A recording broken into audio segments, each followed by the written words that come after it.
I mean, the worst case is the status quo. Ripple has spent over $100 million on lawsuits. Grayscale spent 2 years, God knows how much money on their lawsuit. Coinbase and Kraken, relentless defense and offense that I'm sure is racked up tens of millions, if not getting close to the 9-figure mark. There are only so many companies that can do that. And eventually, people need to realize that the state has unlimited resources and unlimited funds to pursue people, regardless of how egregious their misbehavior is. Look at the debt box case in, I think it was the SEC branch in Utah. They dissolved that office because it was so corrupt. That office doesn't exist anymore. And now, what I said is true. I want that to happen to the other 11 branches, and that's going to be my goal for the rest of the year, is to slowly disassemble every single one of them. Hey everyone, Santi and I have been talking about Solana a lot recently, and we're excited to have a Solana sponsor of Empire, Marinade. Marinade is a staking protocol on Solana and the only stake pool that delivers auto rebalancing, MEV rewards, and automatic downside protection with their new protected staking rewards. Optimize your Sol stake with Marinade by hitting the link in the show notes. Big thanks to Marinade. We'll talk more about them later in the show. Hey everyone, the Polygon Community Grants Program was launched with 1 billion tokens, all for Polygon builders. Really excited to share that on today's episode of Empire. Season 1 of the Polygon Community Grants Program is now live. It features 35 million in Matic to support the next generation of Polygon projects. Join the aggregated future today by applying at polygon.technology/grants. Big thanks to Polygon for sponsoring Empire.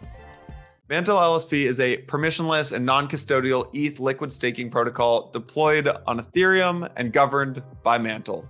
Mantle restakes 100,000 METH to generate massive eigenlayer points every day. Basically, your chance at being part of the eigen that will be given out to METH holders on Mantle's L2. You can check it out, METH. That's meth.mantle.xyz/campaigns. That's a mouthful. We'll put a link in the show notes for you to check out and learn more. Big thanks to Mantle.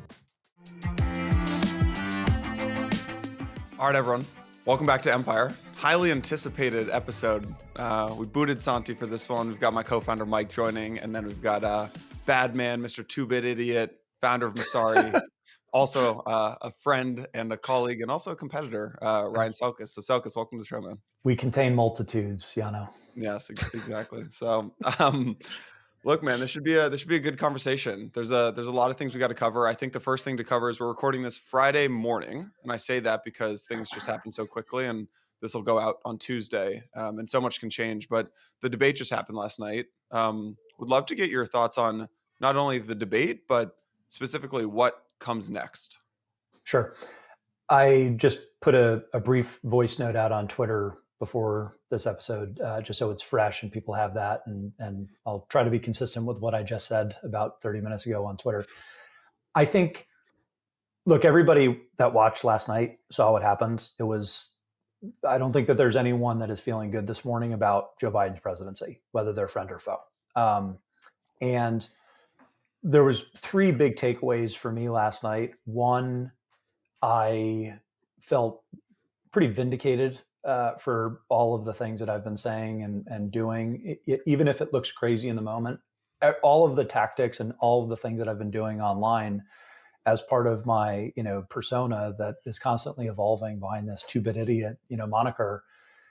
It's been for a reason, and there's been a method to the madness. And I've told my team that, I've told my investors that, and customers if they've asked, and basically anyone until I'm blue in the face. Because when they talk to me, or when you guys talk to me on the phone or in person or through a format like this, people understand how sober and rational I am about all this.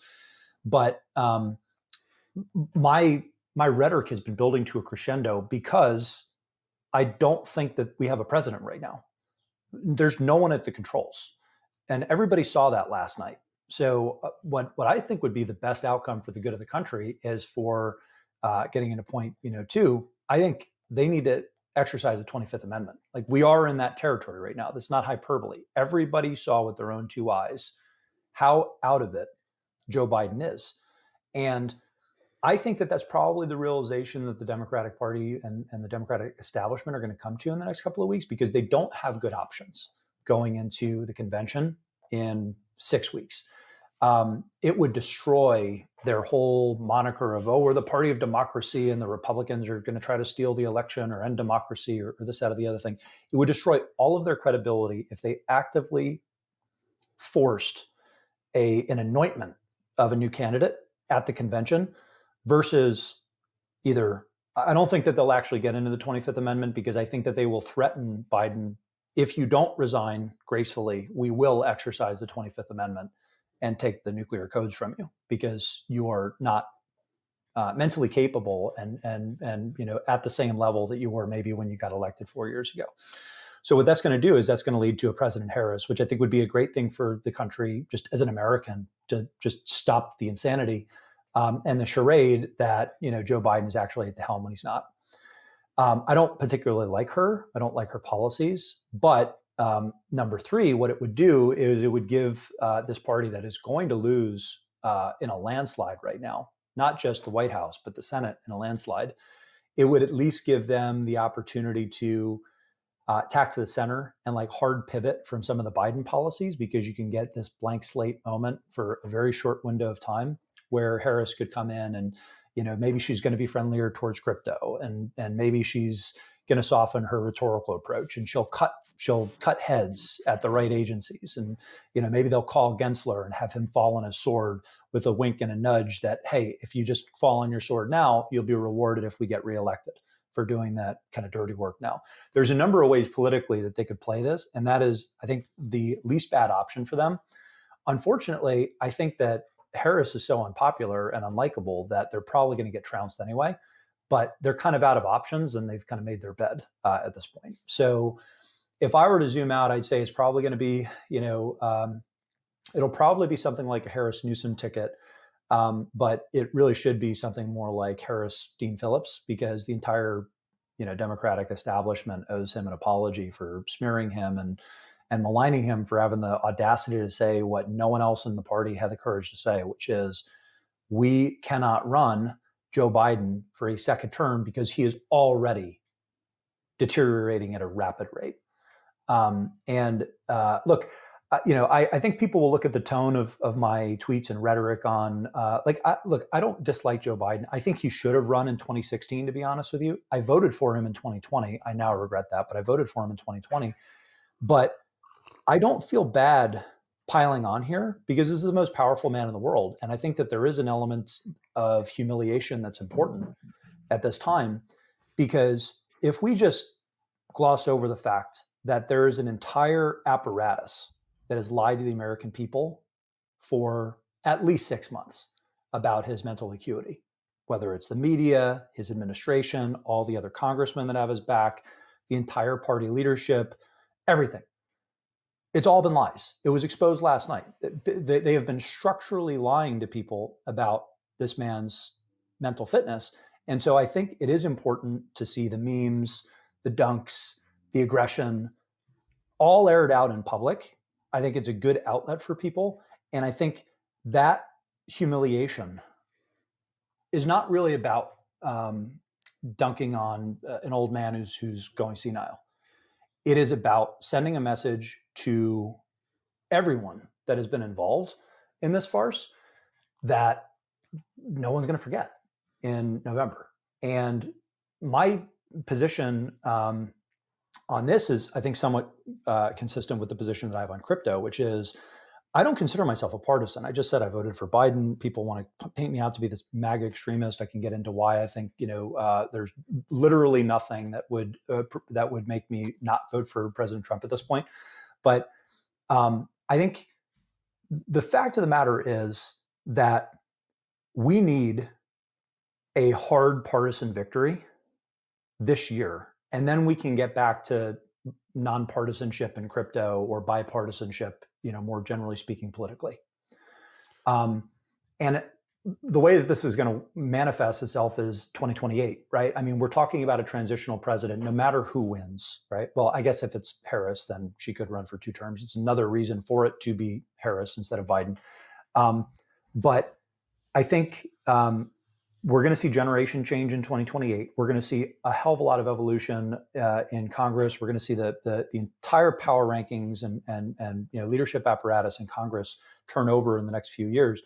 And so at this point in time, it's important to send a message. If you're just talking about like crypto single issue voters, it's also important, I think, to send a message at the White House and the Senate level that Americans aren't stupid, and there needs to be some political retribution for the farce that we've just witnessed, because otherwise, I truly do think that this country's in trouble.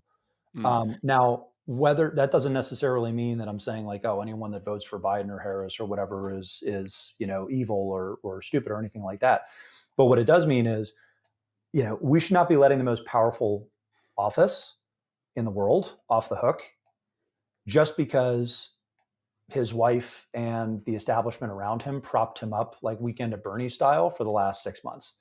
Like, I'm sorry, but we all saw what happened last night. Yeah.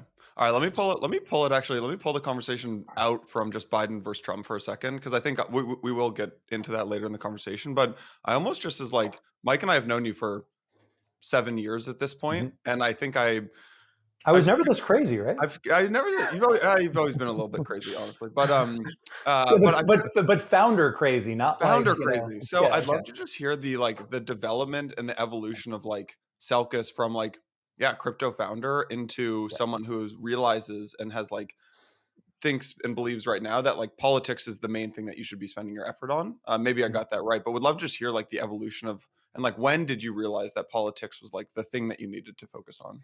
I've had like 6 moments where I've had that just when I thought I was out, they pull me back in. But it's happened like 6 times in the last few years. So first of all, I would actually argue that like one of the reasons I got into crypto in the first place was political.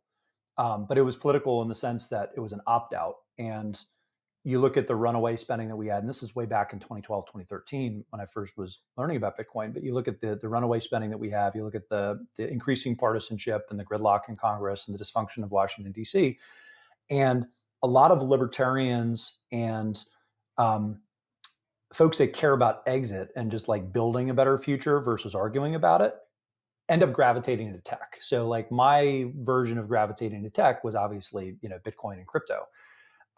But that was enough for me for the first 8 years that I was in the industry and the first several years at Messari. Did you vote Democrat? Like if you look at like how you voted in like 2008 or No, 12 or 16? Honestly, I don't remember mine. It's funny, like Vivek actually got like tripped up on this, or he got targeted for this during the debates, where he's like, either he said something like, I don't remember, or I did vote this way, or I didn't. I don't even think I voted in some of these elections. Like, that's me. I think that's a lot of people that are just of the mindset that this whole system is rigged and broken, and I am not going to opt out because I'm not doing my civic duty, but I'm going to opt out because I'm going to build something better, which I think is very different. So to be honest with you, I can't remember. I think 08, if I did vote, it was probably McCain. In 2012, I didn't like Romney. I think I voted for Ron Paul just as a protest vote. In 2016, it was either Rand Paul or my grandfather that I wrote in, or like, honestly, like it was another like, and you got to remember, like the states I've lived in, my vote legitimately never has mattered. You're from New York? Yeah. So like went to school in Boston and worked in Boston for a while. So I was either in Boston, New York, New Jersey when I hopped over for a minute. I don't even know if I was in New Jersey for one of the presidential elections, but and then Maryland now. So none of those states are going to get impacted by my vote. I think it's safe to say. Right. So, but that's not to say that I didn't take it seriously. And so, but I think in the last election, I was literally one of those voters that was like, eeny, meeny, miny, mo at the ballot box. And I've been telling people in 2020, it was not clear to me whether Trump was the chemo or the cancer. And this year, it is so blindingly obvious that he's the chemo and we need another round. And I think a lot of other people are kind of coming to that same conclusion. Which is what you're seeing reflected in the polls and a lot of the swing voter polls. But so in terms of like my crypto political moment, just going back to your question, It was around the infrastructure bill in 2021. And quick kind of run back through history, the infrastructure bill that was passed in the first year of the Biden administration was this kind of must pass like signature bill that they wanted to get out. It was very expensive. It was, a stimulant to the economy, and it had a lot of the kind of wish list items for Democrats that they wanted to kind of get out the door and basically in the aftermath of COVID, like investing in our infrastructure. In these types of bills, you have to pay for them, right? And they're called pay-fors. So one of the pay-fors that was added at the 11th hour to the bill was a crypto tax provision. And basically the Congressional Budget Office reviewed it, and I can't remember the exact number, but it was something like, if we improve tax compliance, the CBO score, as they call it, was going to be something like $28 billion if we just improve collections and kind of tax compliance from the crypto. This was the one that expanded the definition of the broker, and then also said that, okay, now the brokers have to report the transactions. Well, there was two things. That was 6050I or something like that, and then there was that, right, where you basically have to do all this reporting, which was a disaster, and that was caught actually slightly afterwards of this other larger saga. But the larger one was, you had this reporting requirement for tax purposes where essentially the definition was so broad that it was going to make compliance impossible unless it captured all of DeFi. And so there was this big uproar in Congress where they were getting just an enormous number of calls. It really kind of put the crypto issue, I think, on the map for Congress because of how ferocious the response was from the industry. And at the end of the day, because of the way that the bill had already kind of got through its process in the Senate, the only way to stop it would have been through a unanimous vote to approve an amendment or amended language for that specific provision. And Senator Shelby, there's a trend here. I think he was 80-something-year-old senator that was in his last year in office. Was basically the lone dissenter and objected to the amendment. So it didn't pass. It didn't actually get pushed in. And he had very close ties to the banking lobby. And if you look at like his donor records, he's had very, very close ties with big banks in the banking lobby. So that pissed a bunch of us off, and certainly didn't smell good at the very least. But whatever the case was, we got screwed. Despite a lot of other senators stepping up and supporting. So they ended up doing something called a colloquy, which is, it wasn't actually amended, but they made this explanation from the floor that here's what we meant, just in case they ever go back and look at the record, whatever. The moral of the story was, this doesn't happen in well-organized industries that have well-organized political machines. So the next month at Mainnet was kind of, I think it was the first time that everybody had gotten together from the policy side around one table. So I had basically invited the top 20 folks that were, at Coinbase and Kraken and A16Z and Paradigm and all these firms. And it was kind of like the event at the event. And we got everybody around the same table. And then basically the question was like, okay, what are we going to do about this so it doesn't happen again?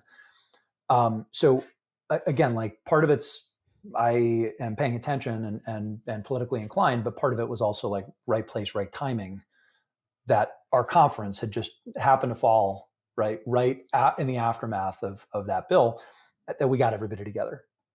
And then basically it was pencils down, I'd say, more or less for the next year. For me personally, obviously a lot of folks were getting organized in the industry. And then we fast forward a year and we basically do the same thing 2022, but instead of having a roundtable meeting, I basically organized a dinner, took everybody that was at that initial meeting out to dinner, and it was supposed to be just kind of the celebratory, like, look at how far we've come. Thank you for everything that you're doing. Instead of like an organized little mini conference, it was just supposed to be thanks for everything and cheers and mazel tov, and we'll go our separate ways. And it was at that dinner that a couple of folks flagged that FTX was basically trying to ram through a really counterproductive bill through Congress. And they were essentially just flying solo, spraying money all over DC, doing this like really aggressive charm offensive. And they were running with the football with essentially no other input from anyone else in the industry. So like regulatory capture 101. Yeah. And was Sam at that dinner? Like, could you flag that to Sam? No, but again, the timing is crazy because that actually happened days after we closed our Series B. And Messari counts as, among our investors, pretty much all of the major Western regulated exchanges. And I had apprehensions about Sam, but Amy Wu had just taken over from Lightspeed. Right. Had just taken over FTX Ventures, and I like Amy a lot. And so, I talked to her, and we included FTX Ventures in the round, and very kind of small slug in the overall Series B, right alongside kind of all the other kind of Western entities like Coinbase and Kraken and Blockchain.com and Gemini and the like. So I walked out of the dinner, and they were the only notable absence, and they had actually turned down the dinner invitation. They're like the only ones that turned down the dinner invitation because everybody kind of knew. This is, first of all, it's a free dinner. Second of all, it's like you're getting like a curated list of like the political power brokers, not just like a bunch of schleps, because I very tightly kind of curated the list. And but there are notable absence, and so that basically kind of set off a firestorm. There was kind of this moment during the dinner where Kristen Smith kind of dropped the bomb, and then all like hell broke loose in terms of the conversation. And after a few minutes, people got up from the table, and everybody was having these side conversations. It was pretty wild. But what we did after that is on the train the next day, coming back from Mainnet, I sent an email to Sam and Mark Wiegand, who's his head of policy. And again, this was like 3 days after the round closed. And I said, hey guys, like we have a problem. I spent a lot of time getting up to speed on what I think is like your strategy for, engaging in DC and getting a bill passed this year. And obviously we just closed the round. We have to talk because I'm pretty sure I'm going to be like very publicly against you on this. And I just want to make sure that I'm not like misreading anything. So like, can we hop on a call? And so we hopped on a couple calls. And I think, the first time that I spoke with Sam, I think his first reaction was basically like, who the fuck is this guy? Like, not who does he think he is, but literally just like, who is this guy? Why am I talking to him about policy? I've never heard his name. I've never, seen this, that, or the other thing. And it was basically the three of us, Jen, me, and Sam. And I think it took Sam maybe like 10 minutes to realize that I knew what I was talking about, and I was pretty deep in the policy circles, even if I wasn't very hands-on, kind of down in DC. So we ended up talking for about 90 minutes, almost 2 hours. And he was trying to basically convince me, like, can you like just stand down, or can we work together on this? And at one point at the end, and I remember this because Wiegand was on, and he said something to the effect of, let's just say hypothetically speaking that I'm wrong, which I don't think I am, but hypothetically speaking, there is a significant amount of money that I would be willing to spend to anyone that is negatively impacted that has my back, and then I end up being wrong, or I like cripple the industry. So it was essentially the most thinly veiled, like, if you just have my back on this, like, I will take care of you, right? No matter what happens. We call that a bribe. It was a fucking bribe. It was slightly like a bribe. It was 100% a bribe. And the reason I couldn't believe it is because Wiegand was on the call too. And he was just, I saw his facial expression. He was just kind of like, I don't know about that. And then, then we go pencils down, and I called, a bunch of folks that were at the dinner, and I said, I think this is going to be a problem, but we should try to do a follow-up with Sam and his team in DC, just so everybody can get on the same page. Because I told them, I don't want us making complete asses of ourselves in DC, because the one thing that Sam had done was get a ton of momentum because of how much money he was spending. He was meeting with Pelosi. He was meeting with Maxine Waters, who blew him a kiss at the hearing, right? Like, he was meeting with everybody because of how much money he was spending, and because he said he was going to spend $1 billion on the presidential campaign because he was an effective altruist. So, long story short, we ended up getting a very similar group together that had just met for dinner, and then had I think a productive conversation in DC. This meeting that was later covered in the Washington Post because someone leaked it wasn't me, because I didn't want to be involved in any of that shit anymore. But again, getting roped back into it. Hold me back in. Yeah, exactly. And then Sam kind of showed up for 20 minutes for like a drive-by and comes in all sloppy like he normally was, and basically just lectured to a group of like policy professionals like how things work and what he was going to do and why, and it's essentially like in the most patronizing way possible. And he kind of famously like came in and then came out because he had to go to another Hill meeting, I guess, in his sloppy stained cargo shorts. And on the way out, he like looks over his shoulder and he goes, "I just want to thank you all for being so fucking constructive." And it was like I've heard that line. it was like I've the heard little that line, it was yeah. like the little pat on the head Yeah. at the very end. Nice job, kids. Yeah. And I was like, this guy just needs to, we need to take him out, not physically, but like this guy just needs to be taken out at the knees. And so, you know, basically over the course of the next couple of months that happened inevitably, but you know, word got back to CZ that Sam was running his mouth and basically maligning Binance and throwing them under the bus and basically having all these meetings and most of them, or many of them, I'm sure, essentially saying, you know, negative things about CZ and Binance and kind of. I mean, he was tweeting about it publicly also at the same time. Well, yeah, but before he was tweeting about it publicly, he was saying it in private, and those backroom like, you know, conversations got back to CZ. I know that they got back to CZ, and I'll leave it at that. And I think that, you know, CZ had been a backer and business partner of Sam's in the early days of FTX. And my interpretation of what happened and kind of what led to the unraveling was, you know, CZ wanted to give him a haircut, not a decapitation, when he said he was going to basically sell the FTT tokens. I don't think anyone knew just how egregious the fraud was, myself included. I thought Sam was sketchy. I didn't trust him from day one. That was confirmed when he tried to bribe me, and that was confirmed with all of his erratic behavior, you know, kind of after the fact. But I don't think anyone realized how egregious the fraud was. And then ultimately, you know, as soon as it became obvious, then it was like, okay, this is going to be 18 months of hell. And we were going to have three problems. One was going to be the immediate fraud impact and headline risk. Two was going to be the credit crisis and not understanding exactly when and where the daisy chain would end. And then the third was going to be the political blowback, which was going to be a little bit longer in the tooth, but just as, if not more painful than the first two. And so that's kind of the stamp through year end of 2022. But the one silver lining was we killed the Stabenow-Bozeman bill. So that was good. Selkis, do you think that, I mean, even so going back to the start of this, the infrastructure bill that kicked all of this off, I could be wrong, but my memory of it wasn't that it was a super partisan issue back then. And then all the SBF stuff happened. And obviously SBF he was an effective altruist and he donated more. I think he was the second largest donor in the 2020 political election. Mm-hmm. And he was obviously super, he preferred to donate to Democrats. Was that the original schism? Like, did he actually sort of impact the course of history here by donating mostly to Democrats? Then they sort of had to publicly walk all of that back. Was that the beginning of the sort of politicization of the industry, or do you think it was always just destined for that to happen? I think the most charitable explanation for the Democrats' behavior, which isn't really that charitable because I think it kind of speaks to incompetence or not a whole high degree of intelligence if they just would overcorrect to this extreme to take it out on an entire industry. But I think the most charitable explanation is probably some version of that, which is we trusted these guys really when it was just one guy.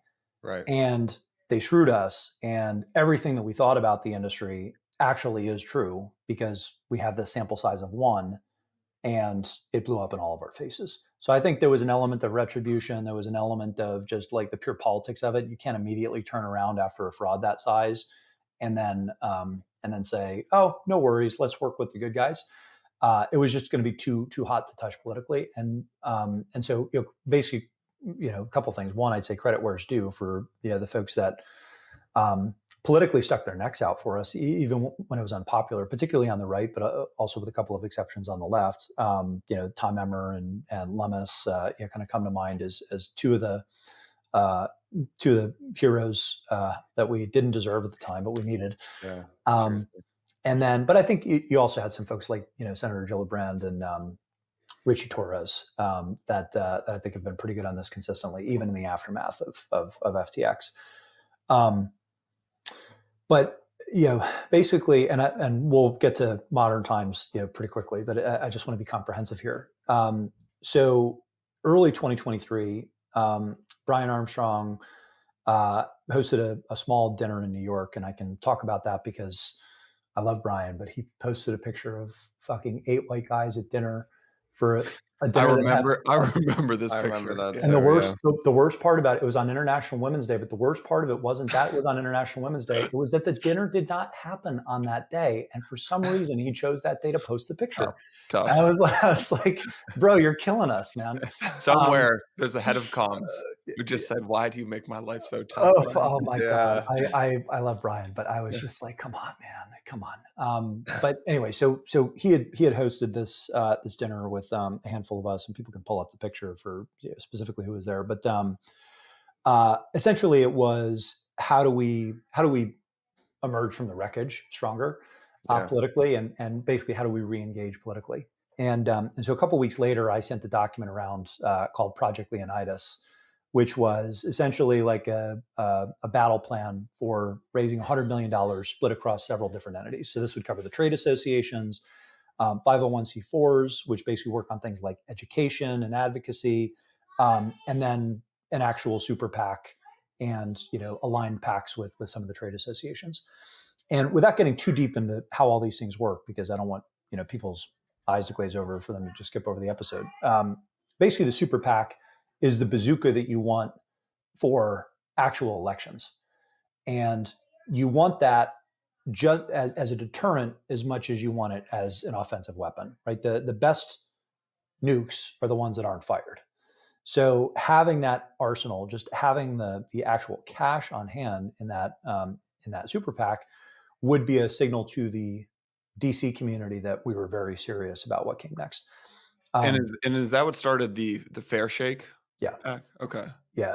So and I had known, and I think a few folks had known Mike, because he actually, he and his partner worked in the midterms very effectively with like $13 million and won a ton of races at the House level and a couple of the Senate level, where they were supportive, but they were basically, helping educate candidates and then, back the right horses, bipartisan in the primaries. The problem was half of their initial 13 came from Sam. So the Fair Shake guys, it was called something different before it was Fair Shake, but the Fair Shake guys were essentially cold product because of the affiliation, even though they had themselves been very effective at what they set out to do. And so, there's a few of us that had worked with them and said, forget the baggage with Sam, they're going to rename it, but they're going to run a different strategy at scale. And these are still like killer operators that we should continue to work with.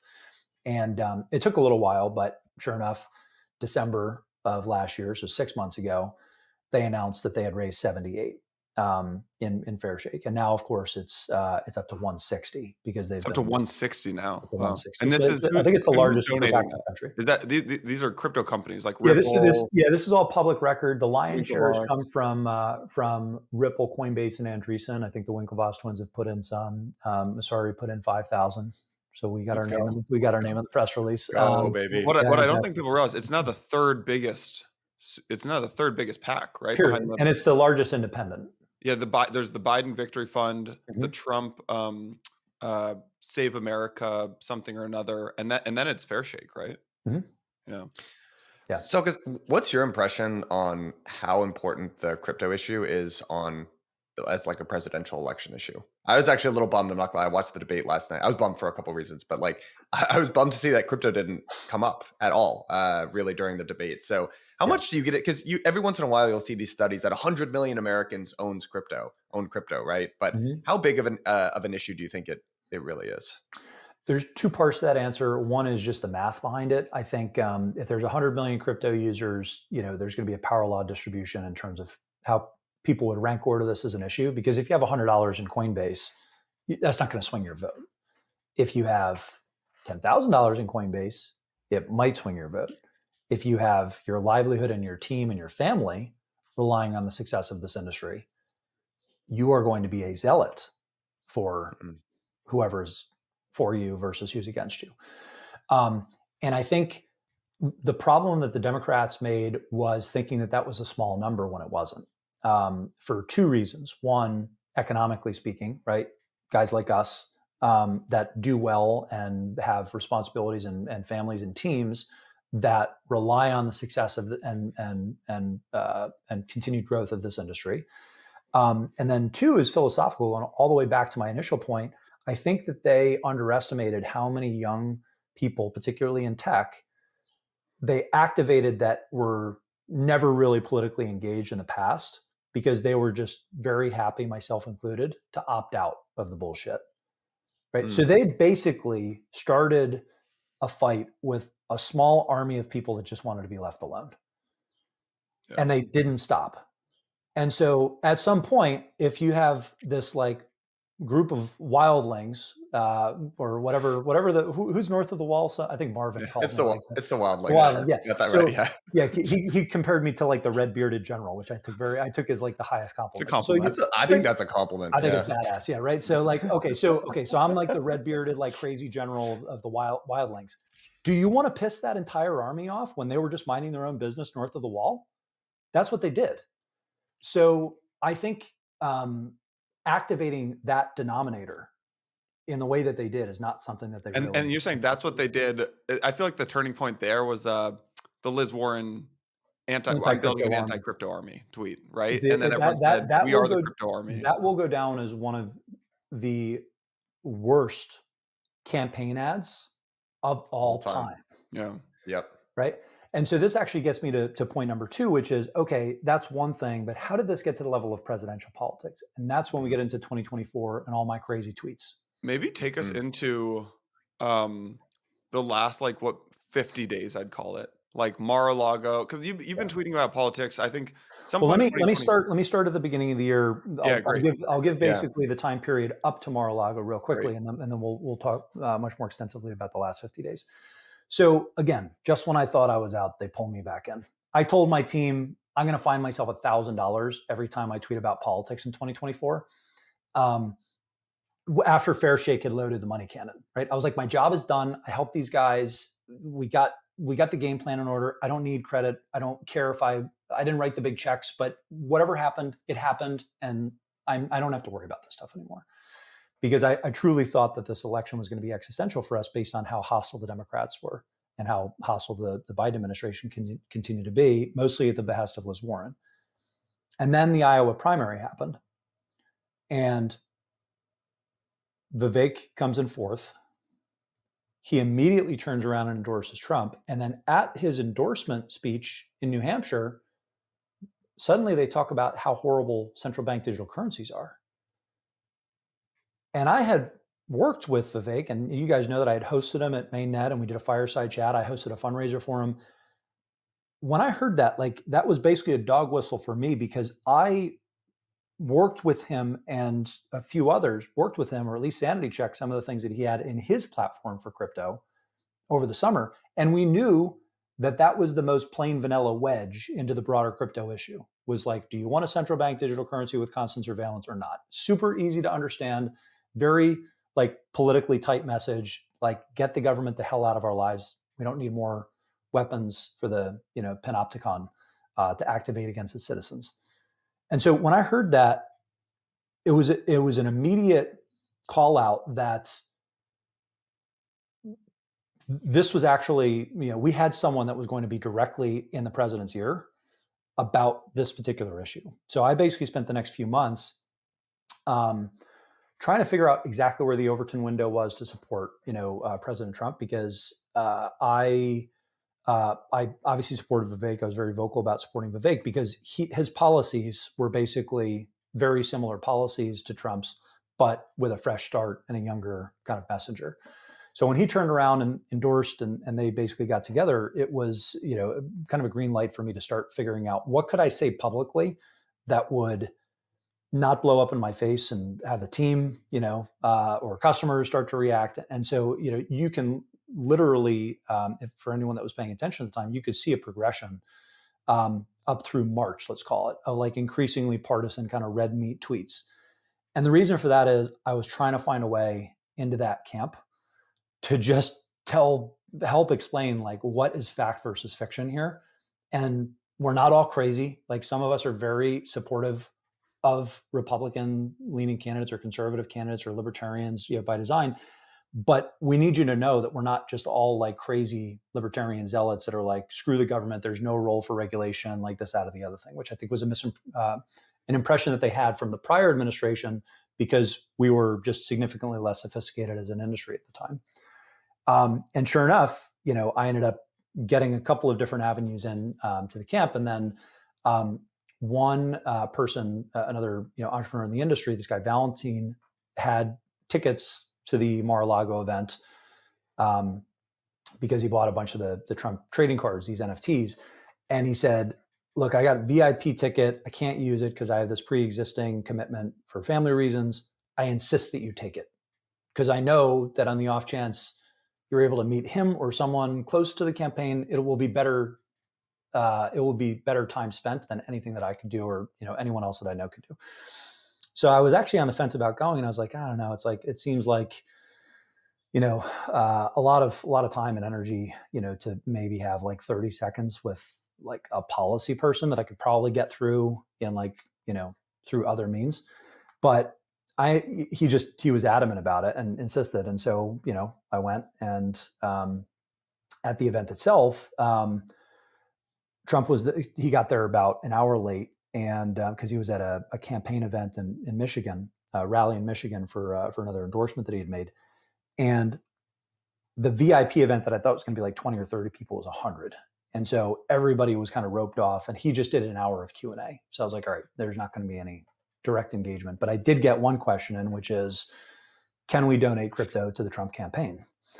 And he basically looked at his finance guy. He said, I think so, right? We can? I don't know. We'll check on that. Should we? And then he goes like this, should we? And the crowd is like, yeah. And then he's like, all right, we'll make it happen. And he like points to his guys like, let's get on that. So I sat back and I said, okay, I'm not going to meet him, whatever. At least we got that, right? We got that win. Like I know when he says jump, people say how high in his camp because he's a CEO, he's an executive. So he moves a little bit differently and has that, kind of brand and aura. But the only reason I stayed for dinner, because I was actually going to leave after that, because then it was just kind of into the big banquet hall. The only reason I stayed is because Danny Nelson from CoinDesk knew that I was down there. And I said, don't dox me. I only talked to my VPs and my board that I was even going down here, but I'm not ready to be public about anything yet. I'm just, learning and trying to talk to a couple of people from the campaign. Don't write my name in whatever story you're going to write here. And in return, I will sit next to you at dinner and we can have like an on background or off the record conversation. So that's the only reason I'm even at the dinner instead of taking off early. And the next thing I know, I hear my name called and I'm essentially cold called on stage. And I thought, someone must have slipped my name and Mihail's name to him as a couple of the more prominent entrepreneurs that were there. Because remember, this was like a fan-based event for the NFTs, not like a big organized, kind of crypto fundraiser. And so I went up there. I thought maybe he just wants a photo op or handshake or whatever. And then all of a sudden he turns, he says, why don't you guys say a few words? And then, I did the minute and shook his hand and got a couple of pretty gangster looking pictures. Whoever captured that picture of me shaking his hand deserves like some Pulitzer Prize for photography, because that picture like has moved mountains for us when it comes to like the subsequent votes or basically after the Mar-a-Lago event. But I'll pause there. Hey everyone, Santi and I have been talking about Solana a lot recently, and we're excited to have a Solana sponsor of Empire. Marinade is a staking protocol in Solana. I remember when they launched, I think it was back at a Solana hackathon, and they were funded with this 80K grant. It's super cool to see how far they've come. They're the only stake pool today that delivers auto rebalancing, MEV rewards, and automatic downside protection with their new protected staking rewards. You can stake natively or liquid stake with Marinade and get the same high performance delegation strategy that thousands are using already to stake your SOL to over 100 of the best Solana validators. Marinade has been live for over 2 years, and they have audits completed by 4 of the top security firms in crypto. The delegation strategy is a first of its kind. So if you're staking your Solana, if you want to start staking your Solana, if you want to get some yield from your SOL, start staking today with Marinade. Go hit the link in the show notes. Big thanks to Marinade for everything that they've done in Solana staking land. Go check them out. Go stake your Solana with Marinade today.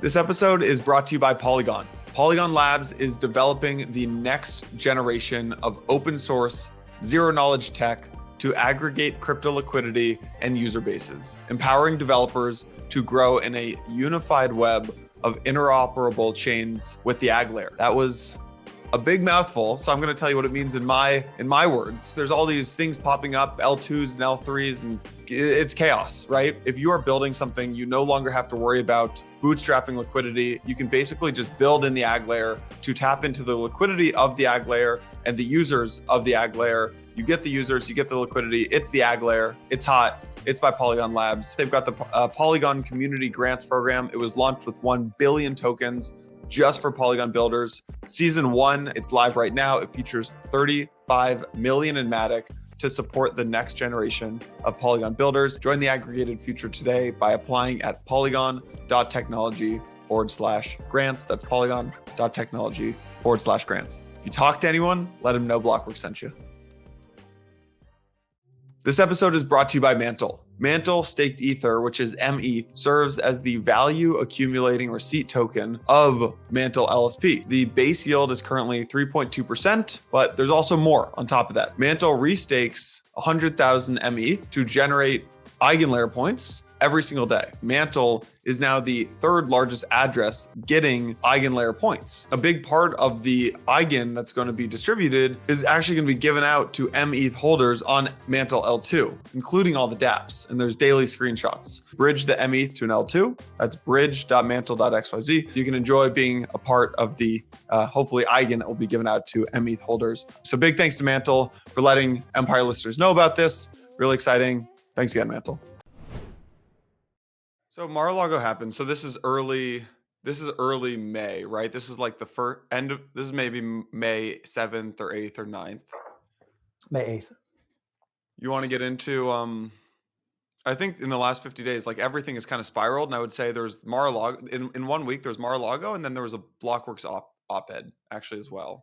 And I'd love to hear just like from your point of view. I mean, like I remember, so I had dinner with, there was a Pleaser DAO dinner, and it was like a Friday night, and I'm sitting across from Rob Leschner, and he's like, sees this tweet go out, and he's like, what is this op-ed? And Mike and I don't see Blockworks articles until they literally are live on the site. Like we're not, because I deal with sponsorships and sales, and we're not allowed in the Slack channels. And so we see this op-ed go out. I was like, well, I don't know, read it later. Wake up Saturday morning, like 70 texts, 70 DMs, whatever.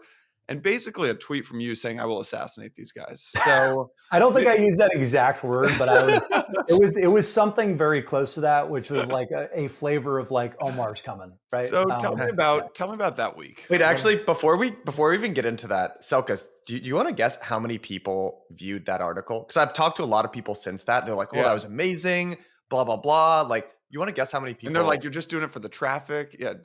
Yeah. I'm sure it's not a lot. Yeah. It's probably like what, 10, 15,000? 2,000. Nobody clicked the article. Nobody read the article. We actually added up all the impressions. There was like that whole thing ended up getting like 2 million impressions on Twitter. So the ratio of like reading to the outrage was like 0.001%. Many such cases. So, okay. So, but I'll actually take a step back. Cause remember, like I flew out, I went to your guys' conference, bought a ticket, game recognized game. I heard it was a good conference, and it was. And Mike, I'm sure you and Yano caught up about it, but Yano and I had a couple of beers, one of the nights there. And basically, I had heard that there were a couple of folks that were essentially, in my mind, piggybacking off a lot of the risks and kind of policy work that, I've done, and kind of using it against Messari commercially, right? It's like, oh, do you really want to be affiliated with Selkis? He's a little bit spicy for, suit and tie TradFi crowd. And I told, Yano and I, kind of cleared the air, and I didn't think it was you guys after that conversation, but that was, I think, the I was context. definitely not. Yeah, No, for no, sure. Mike, That you're was not. totally off the Okay. hook. This is just Yeah. between me and Yano at this point. So I was like, all right, I was like, okay, we're good, and we've had this kind of longstanding relationship where we worked with you guys in the early days on the podcast, and I've appreciated and been pretty impressed with how quickly you guys have risen just as entrepreneurs in your own right. But that happened like a couple of weeks before the Mar-a-Lago event, and then the op-ed, and so the op-ed drops. And I didn't even see it that night. I got a couple texts, and I kind of woke up in the middle of the night just to like check on one of my kids who had to get up and go to the bathroom or something. I don't know. I don't know why I was up in like the middle of the night, but 2 a.m. I see a couple of texts, and people say like, "You got to see this article." And like you could direct a movie. And you can picture the scene of me sitting there quietly staring at the wall in the dark, like Robert De Niro in Cape Fear, just ready to go on a rampage. And the reason was, it wasn't an op-ed, guys. You know this. This was an editorial. There's a difference, and I'm not saying that it was you guys that were responsible, but I went back and I looked, and this is the only op-ed that you guys have ever produced that has 2 authors, and one of them is an editor. So this is an editorial, and so my issue was that this was. There is a big difference for those that don't know media. You guys do, but for those that don't know media, like op-eds can come from anywhere. Often they're external. Sometimes they're internal if you have a dedicated writer like Molly. But the fact that this was both, it felt like a hit piece. And only a fool, I was like, is that like a play on words? Are they being cute because of like the 2-bit idiot thing? But then more importantly, like if you go and you look at the links, I'm the only person it's linked to, right? And my kind of onstage endorsement or support or whatever you want to call of Trump was the only thing that was linked to in the article. So it was clearly directed at me and never mentioned me by name, and that's fine. And I don't know why, because I actually wrote a full thread and like a full strategy and game plan for, quite honestly, like disassembling Blockworks at the time.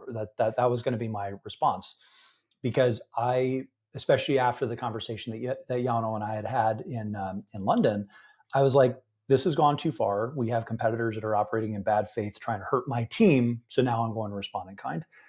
And honestly, you guys have known me for a long time. I don't know why I put the shotgun down, but I was just like, you know what? No more own goals, no more fighting. Try to resolve this. I was on with Yano a few times over the weekend, just kind of trying to give him my advice on how to handle all the fallout.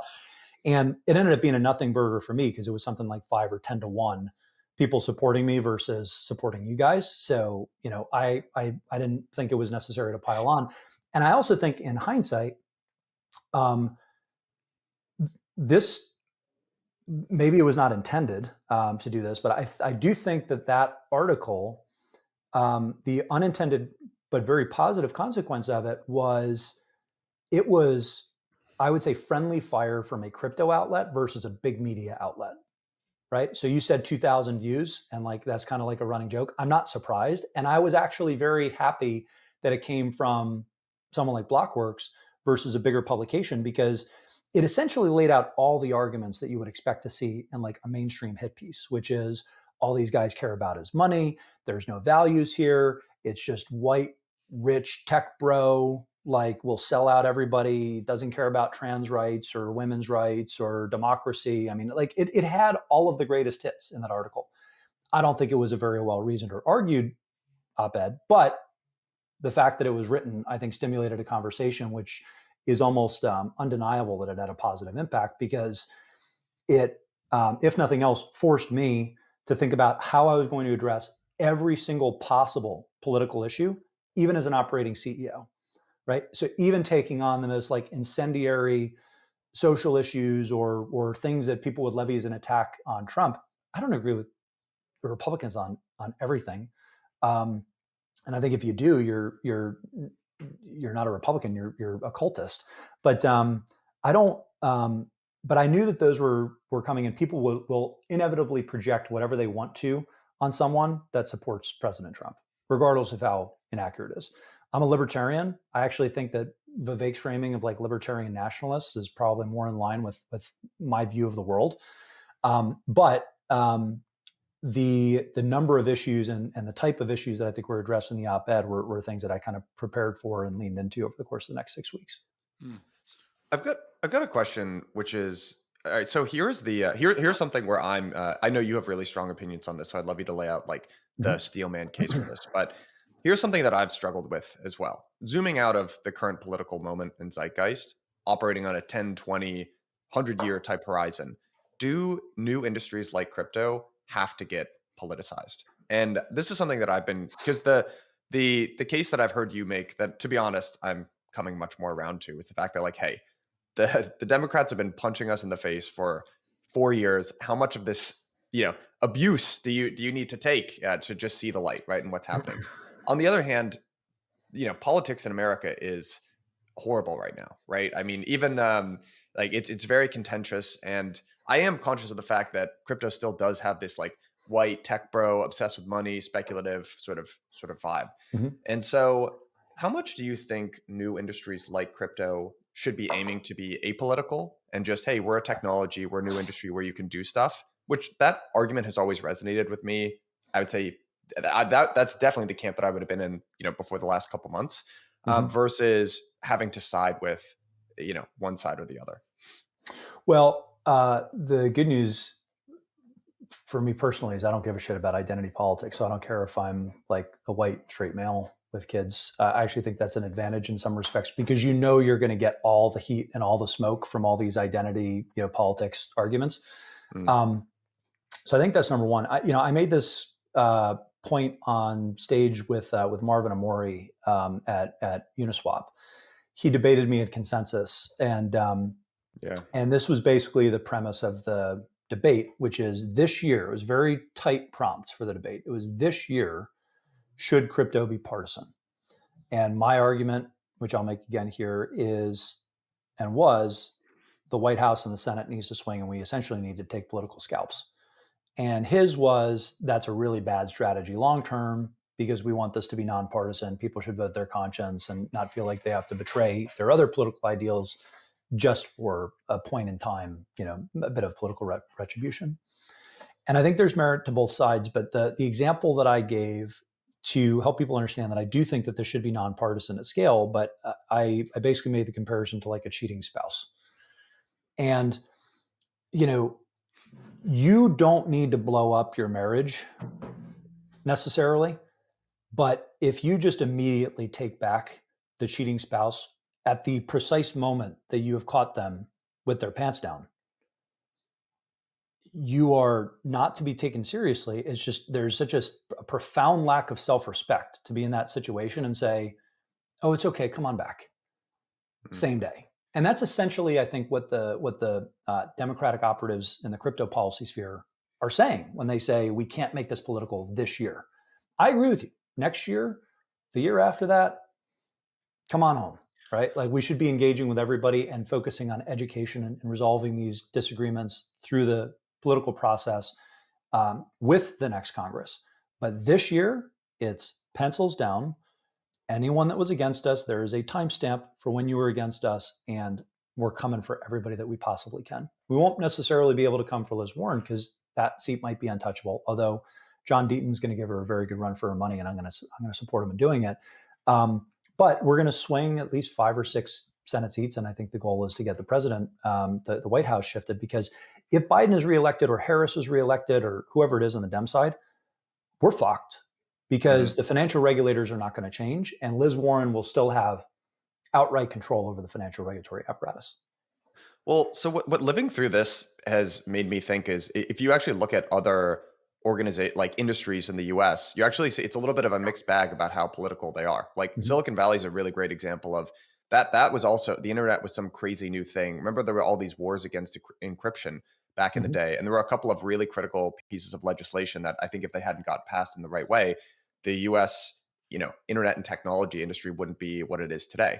And so maybe that's part of the reason why Silicon Valley aligned itself with one political party where they were currying favor. You can, like, there's examples of that on the right, right? Like the NRA and the gun industry in the US is like much more right leaning. But then there are also examples of, you kind of mentioned the banking lobby or the telecom lobby. Those seem pretty neutral to me. And I guess I'm curious, from someone who's thought about this quite deeply and is, a very thoughtful guy. I mean, are there reasons why some of these sort of industry groups tend to become more political? Are there some is there some reason why some industries are better suited to be neutral? Like, what do you think about that in the long run? I think it's probably a mixed bag. I think the answer is more Yeah. complex than just a black or white issue of like some industries are prone to be politicized, others are not. I think it's a little bit more complex than that. But I do think that most technologies should be apolitical or Yeah. nonpartisan. However, we might want that to be true. I don't necessarily know that it's true, because I've made the point that I think that not all of them, but I think that there is a sizable percentage of the Democratic conference, people that literally identify as democratic socialists, like Bernie Sanders or AOC or folks like that, that believe that the centralizing force of government is a net positive, and that government can be a solution when it comes to wealth redistribution and kind of enforcing certain policies and this, that, and the other thing. And I've made the point that I think the values that kind of underpin crypto are actually very similar to American constitutional values, right? Code of speech, First Amendment. This is defense tech for against folks that might want to seize your wealth, or it could be defense tech against runaway AI. That's kind of like the Second Amendment. Fourth Amendment, right to privacy, like everything with Tornado Cash and any pseudonymous nature of crypto or fully anonymous nature of crypto, like that's kind of enshrined in the code. Fifth Amendment, due process, self-executing code. 10th Amendment, decentralization of power. I don't think that I think there's a large percentage, an uncomfortably large percentage if you're a Democrat, but I think there's a large percentage of the Democratic conference that would not ratify the Bill of Rights today with those 5 amendments without changes. And that's a philosophical divide. I think that's hard to bridge. And people might disagree with me about that, but I think the onus is on them to prove it, because if they did think about these issues the same way, I actually think that their approach towards crypto would reflect that. And it doesn't today. So, at points in time like that, yes, there might be an impasse. And that's when you fight the political fight and the electoral fight, not just the policy fight, right? So there's a difference between the electoral politics and the policy politics. Policy politics is basically like the operations, how everything gets done. But political, electoral focused politics is who makes these decisions and who is involved in the operations, right? It's the hiring and firing process to the operations. And you guys know, as founders, just like I do, like it matters just as much who you have at your company and what the culture is at that company as what you're actually doing. Because if you fuck up the people, you're done. Yeah. And so that's why I think it sounds very nice, and most people don't like fighting.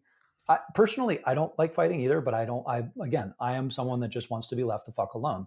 And as an American and someone that's actually studied like the Constitution and thought about going to law school and has always been politically inclined, I look at this issue through that lens philosophically, and I just basically come to the conclusion that, like, well, yeah, if you're gonna just run rampant over a technology that I think is constitutionally protected, then we're gonna have a fight. Just leave me alone and follow the Constitution. We don't have any problems. Yeah. And I think that's where the difference of opinion and approach really comes down to. And by the way, I just should say, my and our team's approach, like off camera, I had mentioned like the castling maneuver, right? So in chess, my version of castling, without getting into too many of the forward-looking details, which I'm really excited to kind of share later this summer. But my version of castling is, for those who are not familiar with chess, it's the one move where you basically get to move 3 times. You basically get to move the king 2 spaces versus 1. And you get to move the rook and basically swap out the rook and put it into like an offensive position. So it's this really kind of nifty move that was, not in the original game, but it was actually invented, much later. And it's kind of like a core part of the game of chess as you're thinking about strategy and actually like advancing, your pieces forward. And my version of castling is internationally, nothing changes. We are doing the same like suit and tie, proactive engagement, very subdued approach to all these international regulators and all these international companies for two reasons. One, their laws are different. They don't have the US Constitution. And two, their technocrats are better than ours. So, my version of that is I have essentially focused all of my personal effort on the US because I think this is where the fight is. And the rest of my team is doing a great job on the international front. So that is probably a nuance that's lost on some people, but there's a reason that I try to make myself scarce globally. Aside from the fact that I have 4 kids and it just saves me a lot of travel and headache, and our team has things under control. But like I basically only go when I'm invited to go places internationally because I understand that people might find my approach in the U.S. jarring. But there's a reason that it's jarring in the U.S. because you're allowed to be brass knuckled in this country. Yeah, I'd love for you to help me. I was having this conversation with a friend the other day who's very, very, very has always been a Democrat, will be a Democrat no matter what. And I was trying to, he was asking me like why the Democrats are so bad for crypto. And it starts with, said, well, it's not really Biden. It's that Biden puts in place these people to run things like the SEC, like a Gary Gensler. He said, why is Gary Gensler so bad? It's like, well, he's basically a puppet for Elizabeth Warren. It's like, okay, well, why is Elizabeth Warren so bad? What motivates her to be so bad? And that's where I actually got a little bit hung up, and I'd love for you to help me understand, like, what is motivating the Democrats here to be so, and really what is motivating Elizabeth Warren to be so anti-crypto here? I actually had this same thing happen to me. I was trying to describe this to my physical therapist. Actually, I've been talking about this way too much to you in the last couple Physical days. therapist is like, please shut Physical, up. shut up, dude. But I was trying to describe to her. I was like, yeah, there's this whole dynamic between the Republicans and the Democrats. The Democrats are really bad for crypto, and she was like, well, why is that? And about 30 seconds into my explanation, I just realized I was sounding like a conspiracy theorist to this person who like doesn't give a shit about the industry and know anything about this. And I was just like, well, they've been attacking us. And I was like, well, that sounds just kind of crazy if you have no context. But so help us. I would actually love a script from your perspective. Ryan, I mean, a couple things. If you want to do something evil, wrap it in something boring. And I think the evil is a philosophical divide between me and I think a lot of right of center folks who are libertarian leaning, kind of civil liberties oriented Democrats, and Elizabeth Warren, which is she and others, going back to the democratic socialist point, they do believe in the power of government and government redistribution and influence being a positive force for good in society. And I think the evidence is so clearly, in my mind, against them. Right? You just look at history and the force of good that capitalism has been, in the scourge of communism, and basically everything that communism touches dies, everything capitalism touches thrives. And so it really is a fundamental divide across that lens. And you have someone in Liz Warren whose entire career is based on financial oversight and control and influence of banks and major financial entities. Crypto is a threat to that stranglehold that she currently has. And it started when she ran the Consumer Financial Protection Bureau, which was basically formed and she was the first head of under Obama. And then it's evolved since as part of her mandate in the Senate, or what she perceives as her mandate in the Senate, to influence every single financial regulator. And she actually came into office, and I think more or less explicitly said this in early interviews, something to the effect of, I'm not running for Senate and I'm not going to sit in my seat at the Senate to pass bills. I don't care about bills. She cares about shifting the Overton window to the left, number one. And number two, she cares about personnel because she's actually very smart. And people underestimate her at their own peril because they look at the number of bills that she's passed and they say, oh, well, she's just kind of like the crazy lady from Massachusetts. Well, yeah, but she's doing 3 things. One, she's shifting the Overton window left. 2, she's running interference for some of her less progressive colleagues. She can take the outlandish position on the extreme, and then they can still kind of move pretty far left safely without being branded in the same way that she would be. And she can do that because she's safe in Massachusetts. And third, she has a stranglehold right now because her endorsement really mattered in 2020. And in exchange for her endorsement in 2020, Biden, whose background was in foreign policy, even when he was selected as Obama's VP, he did not have the financial and like economic powerhouse team behind him early on in that campaign in 2020. So when Warren came in and stabbed Bernie Sanders in the back, it was in return for this devil's bargain where I'm going to have influence on who the staffers are on the financial policy side.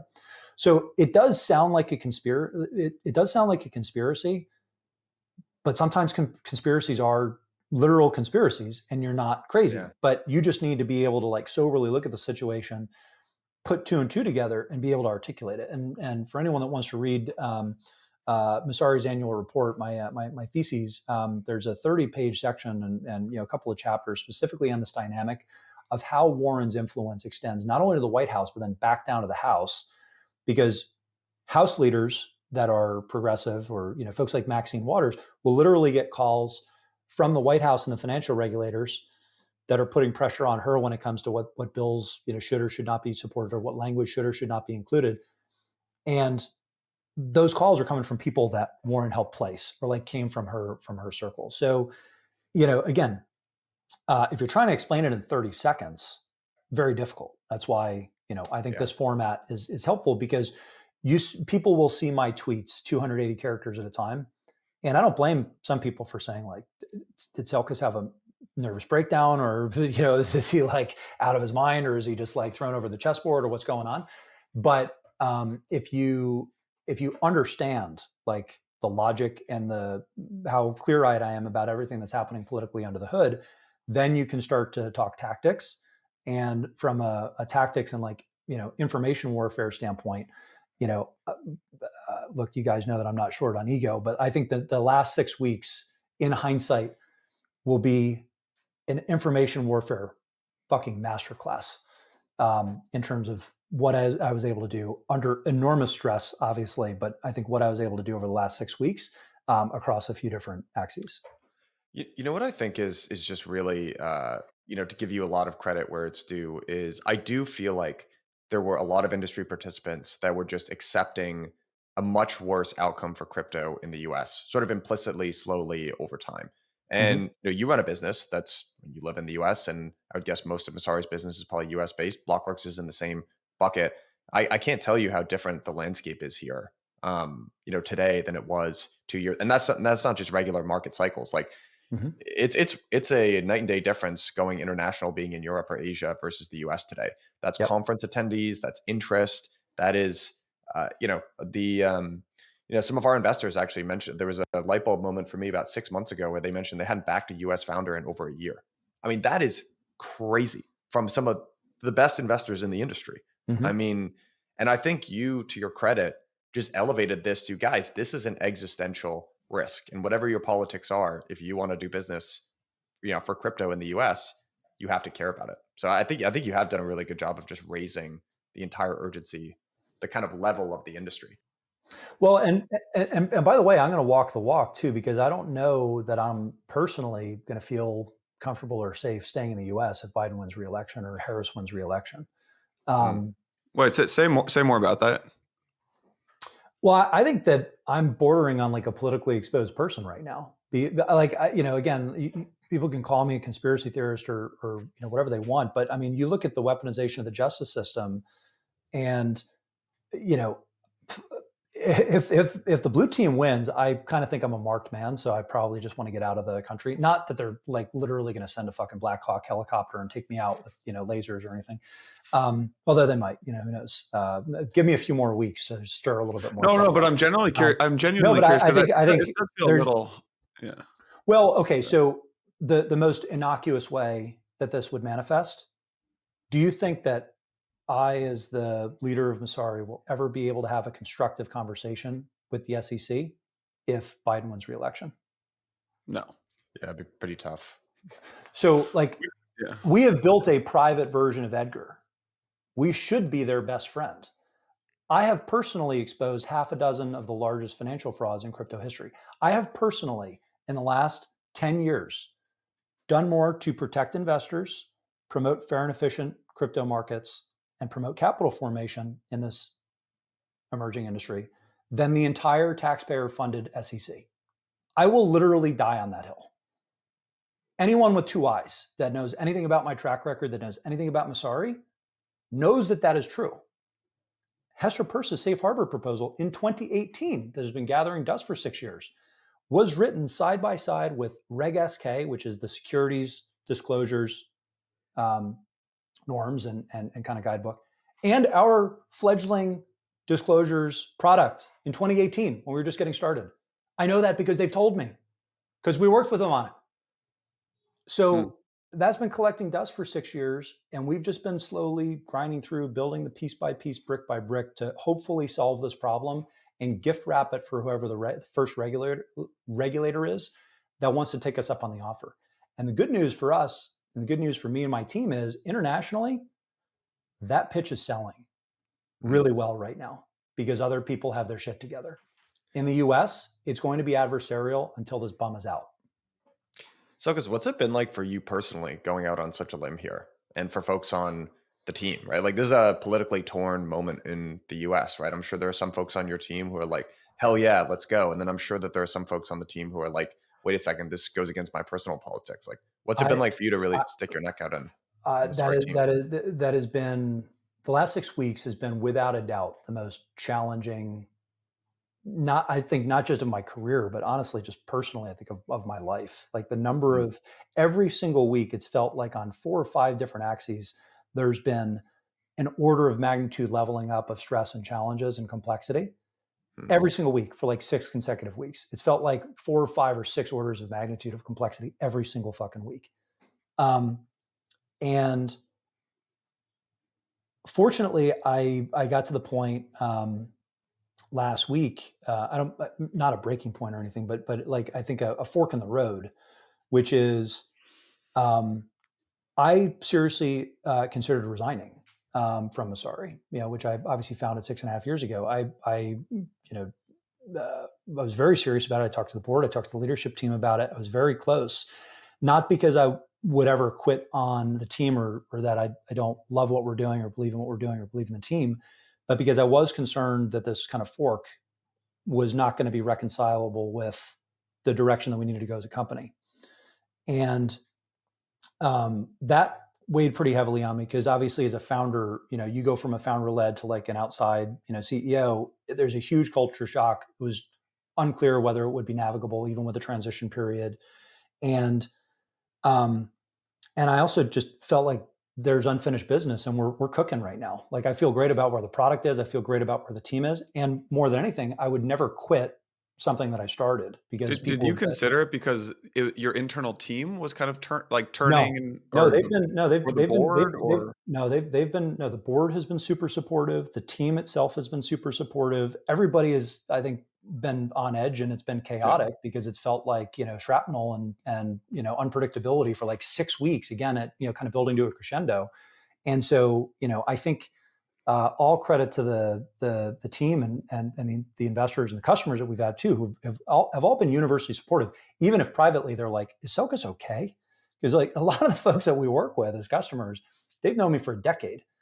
And it's been difficult to share that in a very comprehensive way, which is one of the reasons I wanted to do this pod with you guys. It's been difficult to share that in a comprehensive way that is believable, that isn't just like, okay, well, then he's going to turn around and he's going to say that he wants to fight Mark Cuban.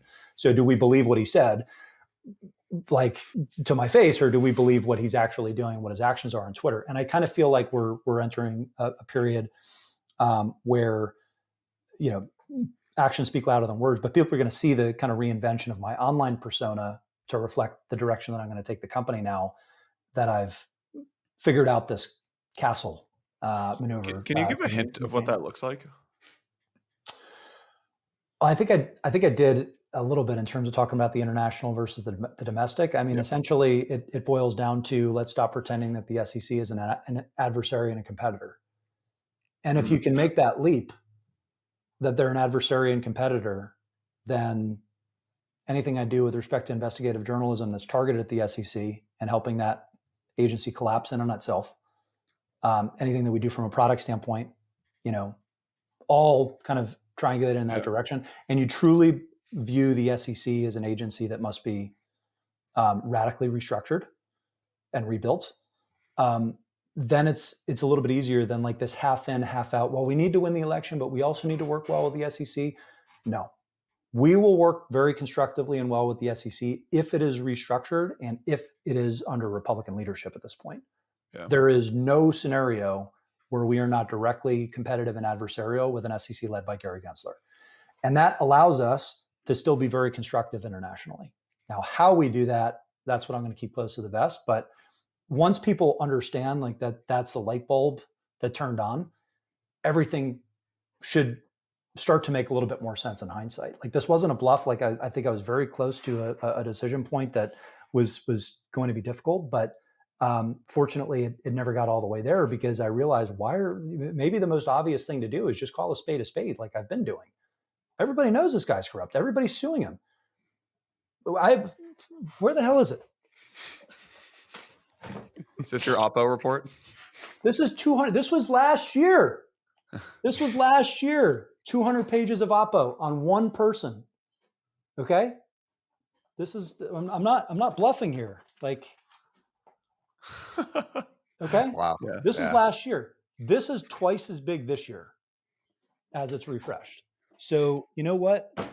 If you're going to try to kick my family effectively out of our home and force me to consider moving offshore for my political beliefs or for my industry, and you're going to threaten my team and my livelihood and the folks that have bet on me and that have entrusted whatever period of their career they've been with Messari, I'm going to come for your fucking head. And anyone that isn't willing to say that and stand up for themselves, I'm probably going to have a disagreement with. Selkis, I would love to get your interpretation of, okay, the industry has been held back for so long by bad administration, like regulators and an administration who just didn't want crypto in the US. I would love to get and by the way, like obviously we have a slightly different like we're not really building an Edgar, but one thing that has felt like it's missing in crypto for a long time from a data and information standpoint is these frameworks that everyone abides by. And I do think you need some sort of rules. It sort of feels like we're at the point of an industry where like we need a little bit more structure than we've had. And we haven't wanted to engage the government and the regulators because they've been so just openly oppositional to us, I would say. But one thing that I find myself getting a little bit hopeful about is maybe if we actually had someone in office that wanted us around here, we could get a little bit more clarity on that front. So could you actually just paint a picture for listeners who are maybe here in the US and have been frustrated by the lack of solid regulation or guidelines or whatever? What could this look like if we did have a Trump presidency and there were more favorable people put in charge of the SEC and whatever? Like, what's kind of like a best case outcome for what crypto could change into? Well, a couple of things. One, I think the next Trump administration will have a crypto czar. No, it's not going to be me. I'm not gunning for a spot in the administration. And based on the strategy that I have and the things that I want to do with Messari, I actually think that we'll be more valuable and as a political ally for folks that are like-minded than anything I could possibly do in government. So can kind of have my cake and eat it too in that regard. And as could some of our crypto allies. I think, with respect to the precise rules and language, you have to remember there's going to be different flavors of essentially the same core information reporting problems across the globe, right? But Mika is going to have one flavor, VARA is going to have one flavor, MAS is going to have one flavor, and then eventually the US will have a flavor. The US was probably the most important flavor, right?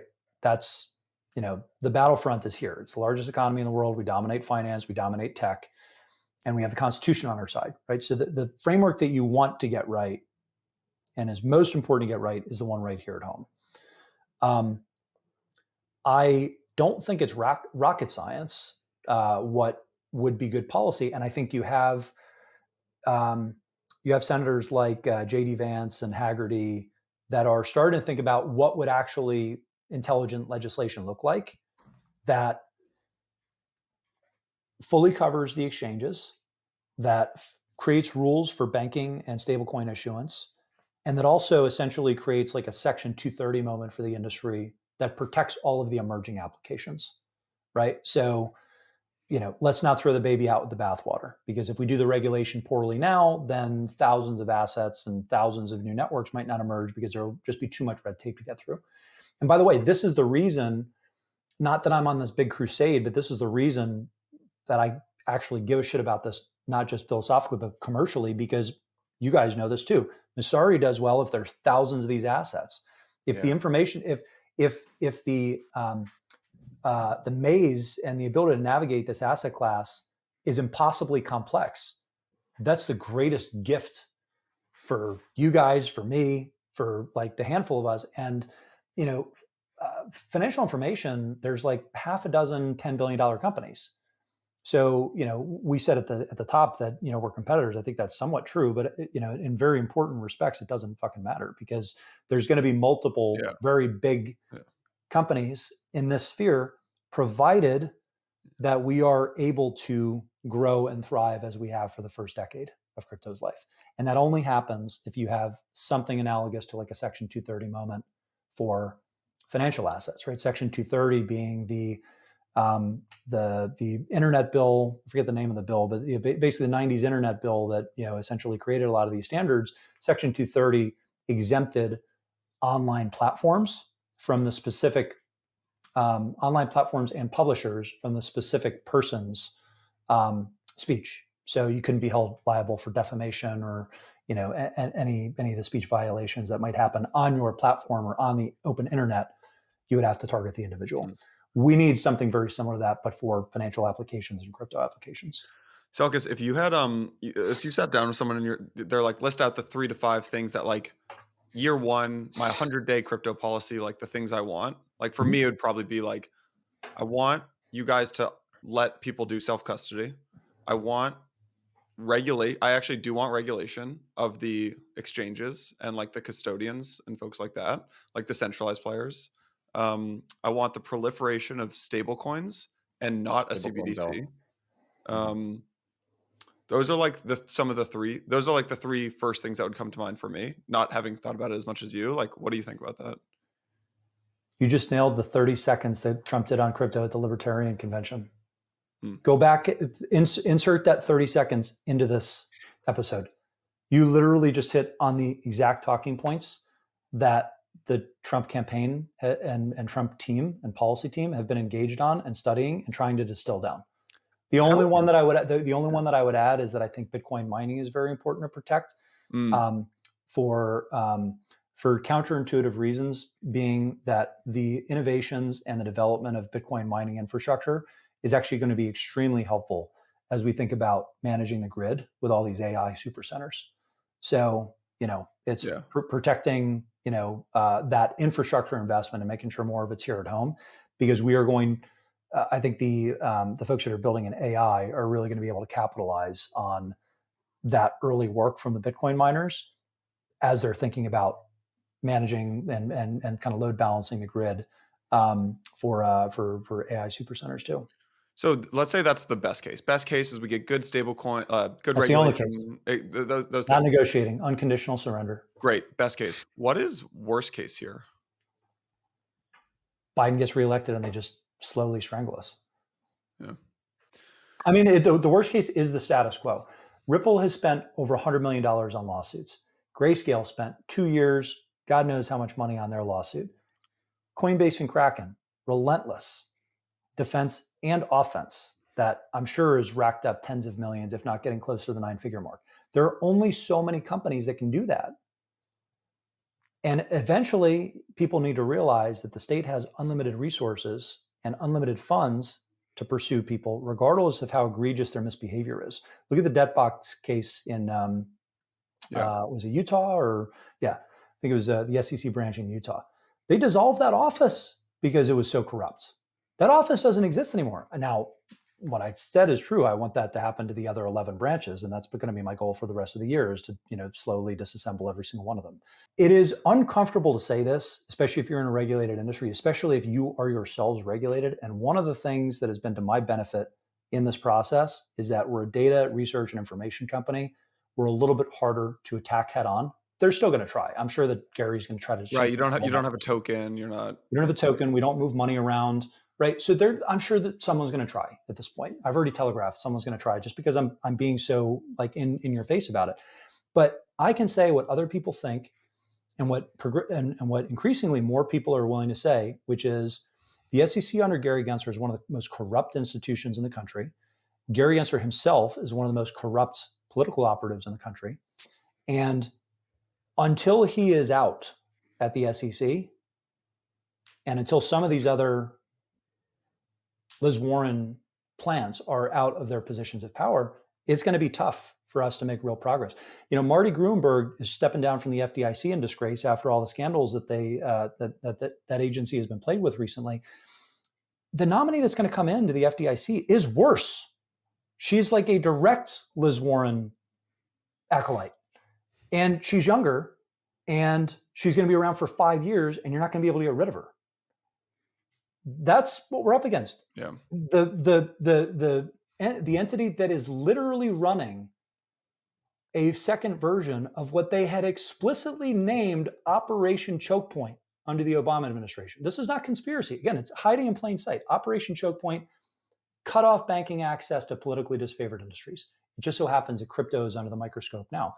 So if there isn't a change in control in the executive branch, it doesn't matter. It doesn't matter. I know that's uncomfortable for people, but it doesn't matter.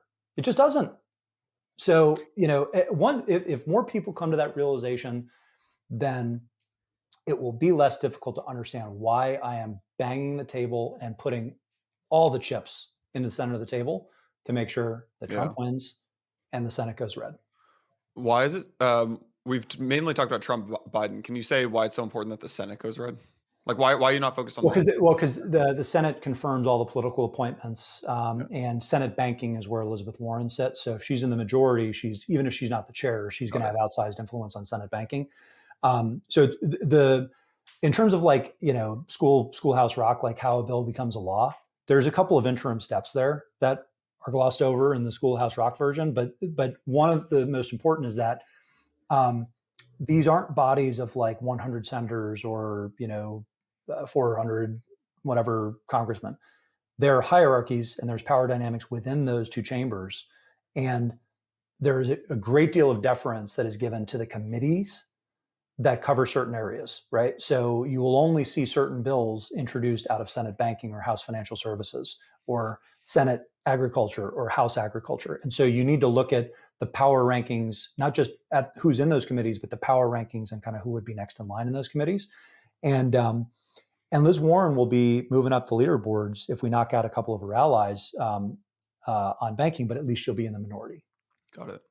What would you say to someone listening to this who actually has no interest in crypto? Now, there probably aren't many of those people listening to Empire, but if you're sitting down with your cousin or something who doesn't really care about crypto, but does care about the election and does care about politics, and actually specifically, there are probably three things I hear people talk about when they say no. Like, look, there's no way I could vote for Trump. It's abortion.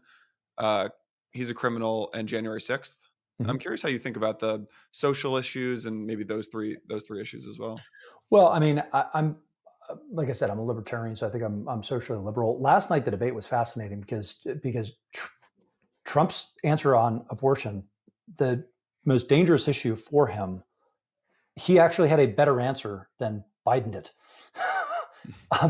And that's that was pointed out in some of the kind of post-game coverage, even on like CNN and kind of the liberal outlets, which was that's how lopsided the debate was. But I think there's an important reason to that.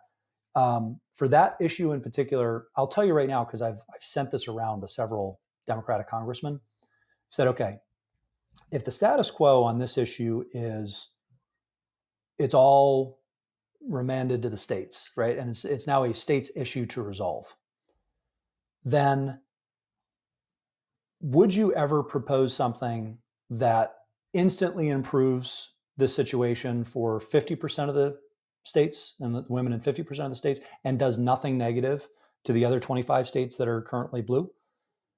And they know it's a trap and a trick question because it is possible to do so. They just would never introduce legislation to that effect. And it's because they want to use this as a political football. So like, we don't have enough time for today to kind of go into the specifics here, but I have an 8-page memo on this particular issue. And again, this is part of the like creative unlock from Molly's piece, quite frankly, which is this particular issue that everybody is losing their minds over. We could immediately solve 99% of the problem if there was any political will from the Democrats to actually solve it. They don't want to, because it's one of the only 3 things, to your point, that they can win right now. That's how off the rails that party is. The other one is January 6th. Nancy Pelosi, there was just footage out confirming what Trump's been saying all along, which is he offered to send the National Guard there and she refused. And basically in a film that her daughter took said, we're responsible. Like, and this happened like a week ago or 2 weeks ago. Like that's one of the many things that has confirmed to me that we're living in a simulation, because like everything is breaking the wrong direction for the Democrats right now. And they're getting exposed as liars for like some of these signature issues. And then the third one, he's a criminal. Going back to our friend Gary Gensler, you guys know that he was the campaign CFO for Hillary Clinton, right? Yeah. And you know that he signed the checks for the Steele dossier. Yeah. And you know that they ultimately settled a misdemeanor for the same type of fraud that they're now threatening to send President Trump to Rikers for. You could call me a conspiracy theorist, but I got all the receipts, man. Like, I didn't get into this and take these kind of risks personally, professionally, socially, if I didn't have every single one of the fucking receipts and I wasn't able to clearly articulate step by step how I've come to these conclusions. The fortunate thing for me is there's not really inner turmoil right now, because I happen to think that despite the rhetoric, Trump is closer to a libertarian than any political candidate that we've had in my lifetime or our lifetimes. But I know that's not popular, and there's a bunch of people that would disagree with me on that. I happen to think it's true, and I probably agree with him on 95% of the core issues, which makes it a little bit easier for me. So I do recognize that if you are a progressive in crypto, that's going to be a much more difficult hill to climb than it would have been for me. But it's one of the reasons that I felt pretty comfortable advocating for some of these positions, because I already believe them. I just didn't think that I'd have to say them out loud as an operating CEO. Yeah. And why do you think folks like maybe Reid Hoffman or Vinod, this kind of the Silicon Valley elite crowd, has been so vocally democratic? It's a philosophical divide. Yeah. It's a I call them the real Bolsheviks of Silicon Valley. There's a real socialist capitalist divide. And the thing that pisses me off about those guys is it's all coming from people that are pulling up the ladder after themselves and using all their financial muscle, their political muscle, to stifle dissent and the up and comers. Because I think if you took a poll in Silicon Valley of where founders and people in tech are leaning under the age of 40, you're going to see something that would alarm Reid Hoffman and Vinod and Ron Conway, which is why they're being so aggressive in stifling dissent right now and using 10-year-old cancellation playbooks that don't necessarily work anymore.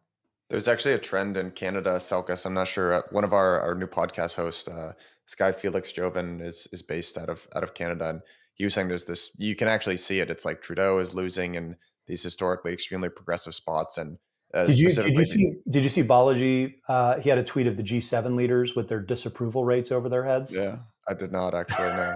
It's brilliant. I think Trudeau was like minus 35, and Rishi was like minus 50, and Biden was like minus 30 or something like that. It's pretty funny. You should look at it.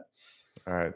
Yeah, it's just interesting. Like the young, this is something that no one really had on their 2024 bingo card, is the youth actually moving more conservative, which is historically not, that's been the opposite. I think conservative I think the reason that there's probably so much internal turmoil with so many people is, I'll use myself as a perfect case study.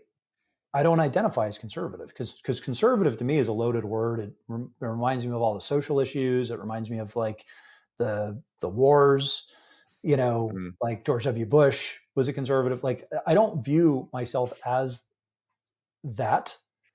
And then on the other hand, you've got all of the labels around like MAGA extremists, right? That are being levied as attack. And you think about, the protesters of January 6th. You think about the folks that are at the rallies that are like holding up the posters that are viewing Trump as like a god, right? And I respect the man, but I certainly don't view him as a god. I think there's a lot of folks, younger folks, probably the same folks that you're talking about in Canada, same people that I'm talking about in Silicon Valley, where I think Vivek, again, he came up with this moniker, or at least it was the first time I'd ever heard him use it a couple of weeks ago, of like this libertarian nationalist alliance, which sounds like a contradiction in terms, but I actually think is pretty profound, which kind of speaks to the heart of what you'd call like the America First movement under the Trump umbrella, but also why so many libertarians are leaning in that direction and do view Trump as more libertarian than anyone that we've had in modern memory. That's not to say he got everything right. He got a bunch of stuff wrong in his first administration, which is why I voted for Biden. But I think in the second administration, it's going to be pretty night and day. And he has otherworldly political instincts and understands how people have evolved the last several years. Part of it's generation change, and part of it is he knows the next generation of conservatives probably look more like me and Vivek and folks like us than the conservatives under George W. Bush. And so whether you call it MAGA or conservatism or libertarian nationalism, whatever, libertarianism, I actually think that there's something really important there, which speaks more to generation change and a lack of institutional trust than, anything that would be traditionally labeled conservative. Once you get past the labels and you have a conversation, it's pretty easy, right? It's just that very rarely do you have this amount of time to articulate it. It's I actually listened to who's the geopolitics guy that goes on I'm blanking on his name. Anyway, but I listened to this guy a podcast 4 or 5 years ago, and around the time that Trump first got elected, and he was mentioning that political parties in the U.S. aren't stagnant; they actually change over time. If you go back to the founding of the U.S., there's the Federalist and I think it was the Federalists and the Democrats. The Democrats would be the equivalent of the Republicans today, whatever it was. And he was talking about how Trump is basically, this is the beginning of the end of the modern political parties in the U.S. And even when I talk to my parents, they have an extremely different conception of what it means to be Republican or Democrat than what's on the ground today. And I actually was reminded last night, have you guys ever read that Naval Ravikant thing? Groups never admit when they're wrong. Have you ever seen that? No, but he's usually good about titling things well, and so I can probably imagine what the thesis is. He is. It's basically just individuals can admit that they're wrong. Groups never admit that they're wrong. They prefer to just live in this reality that they were repressed. And what's much more common is a schism. And he gives this example of Protestantism in, Catholics and Protestantism. It wasn't like, hey, maybe we should relax some of the stuff that we thought was really important. It was, the body of Christ is not in the blood, and I'm going to fight wars, about that. And it just created this huge, big schism. And what struck me last night at the end of that debate was I mean, it was crazy. I didn't know what the reaction was going to be. Jason and I were talking a little bit about it before this podcast, but I think we were a little bit confused that people were so surprised about that debate. It's like, have you not been watching Biden? I actually thought he did better than I thought he was going to do. But it was crazy to see like the CNN host immediately just get on there and say, wow, that was horrible, kind of like knife him in the back a little bit. And I feel like we're watching the beginning. You think it was an accident? Or you think this is premeditated? Moving the debate out?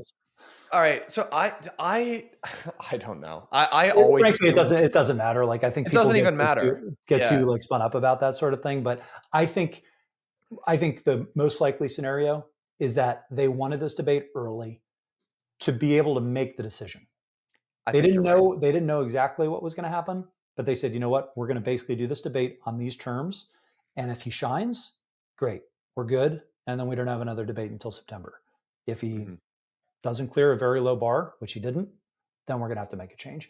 So I think, again, like anytime you get more information, you can make a better decision.